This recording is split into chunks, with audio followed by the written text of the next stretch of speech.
Assalamu alaikum and welcome to our class. Assalamu alaikum and a very welcome to our class. Our today's topic is effect of exercise on the rate of breathing. आज का जो हमारा topic है वो क्या है? Effect of exercise on the rate of breathing. तो चलिए शुरू करते हैं इसको.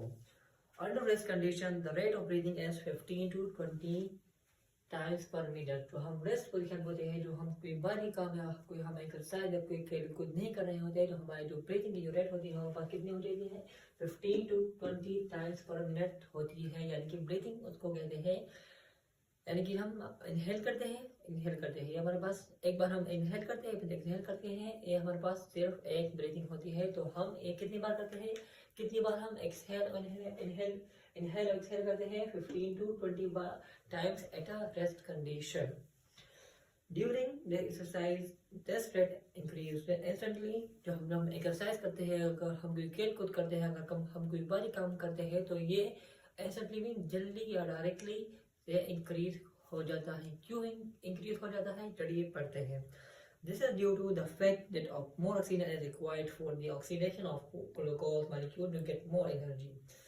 इसलिए तेज हो जाता है इसकी रेट, क्योंकि हमें मोर ऑक्सीजन यानी कि हमें ज़्यादा ऑक्सीजन चाहिए. किस चीज़ के लिए? ऑक्सीडेशन यानी break down of glucose is a food molecule. उसके फूड मॉलिक्यूल को ब्रेक डाउन करने के लिए हमें क्या ज़्यादा ऑक्सीजन चाहिए होती है. As a result of this, इसके रिजल्ट में हमें मोर oxygen carbon dioxide is produce which is thus accumulated in the blood. जिसके रिजल्ट में हमारे पास जो ब्रेकडाउन ऑफ फूड होती है ना, हमें एनर्जी लेती है, breakdown of food and give energy.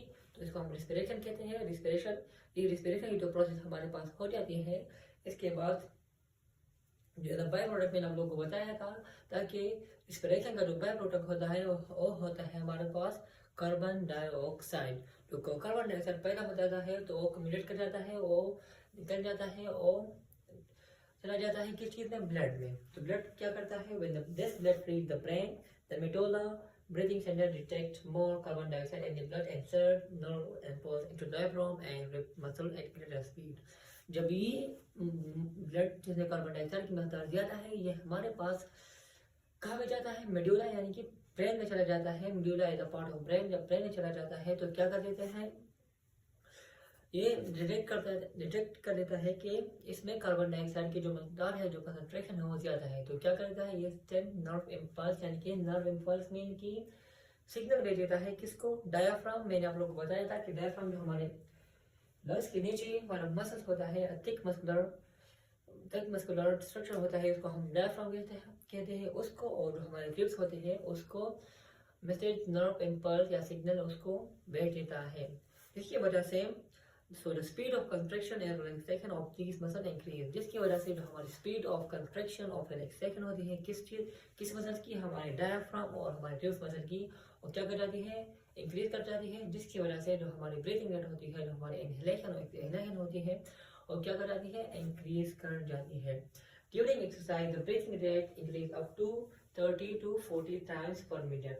अब एक्सरसाइज के दौरान हमारी जो ब्रीथिंग रेट होती है ये कितनी बढ़ जाती है, 30 to 40 टाइम्स बढ़ जाती है पर मिनट.